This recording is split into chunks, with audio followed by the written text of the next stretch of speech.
Hey Dave, you remember when John Jones was at his hearing? They were just like, would you agree to like the random drug test? And he was like, drug testing for what exactly? Yes. That's Hey, exactly what this sounded I like. need clarification.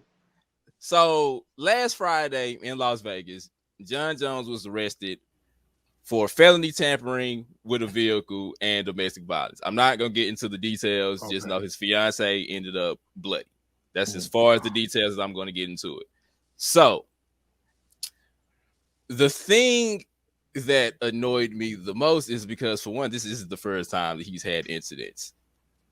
Stop letting him go to Vegas, first of all, because the majority of the incidents he has had has been in Las Vegas, with the DWI, with the running out your car because you had some weed in the car. Well, it was more than weed, a little weed and white in the car. You know what I'm saying? So, like, just stuff like that. Now, he acknowledged the fact that he has a drinking problem.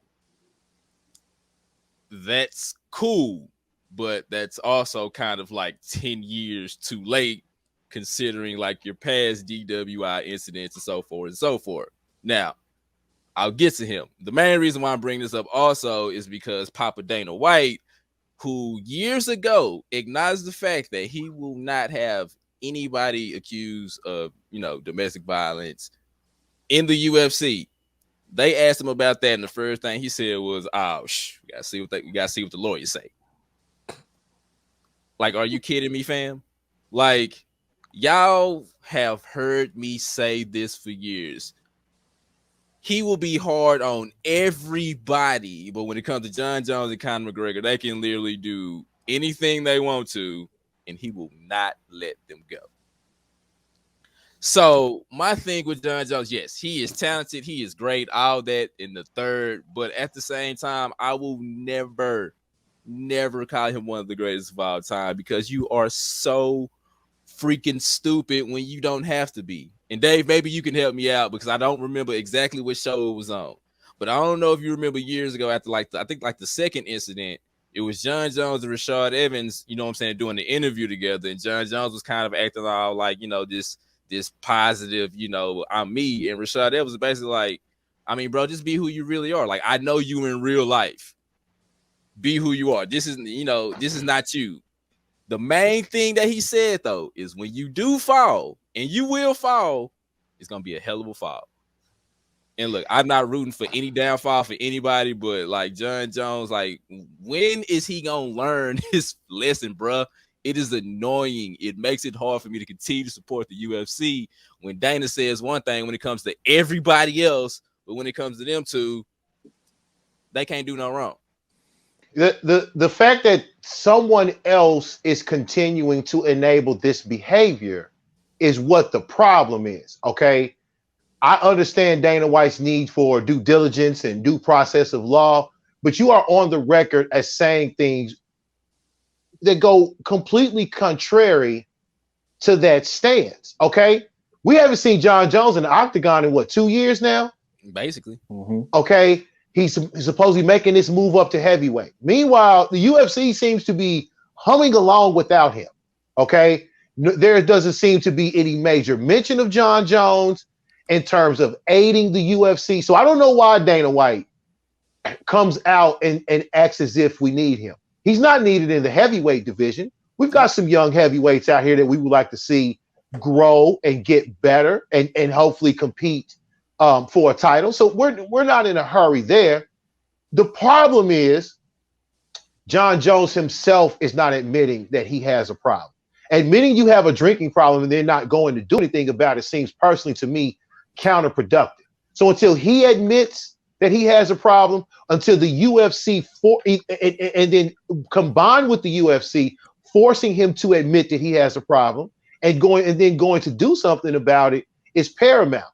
My fear is that they feel that this persona helps John Jones both inside and outside the octagon, so they will be able to justify and coddle it to an extent to where they can make some money off him, he can make some money, and the whole oeuvre of violence in the UFC can continue to be sold. Because at the end of the day, this is still people hitting and kicking one another. So there's a sensationalization of the violence in that regard, and the reckless behavior outside the octagon only fuels that.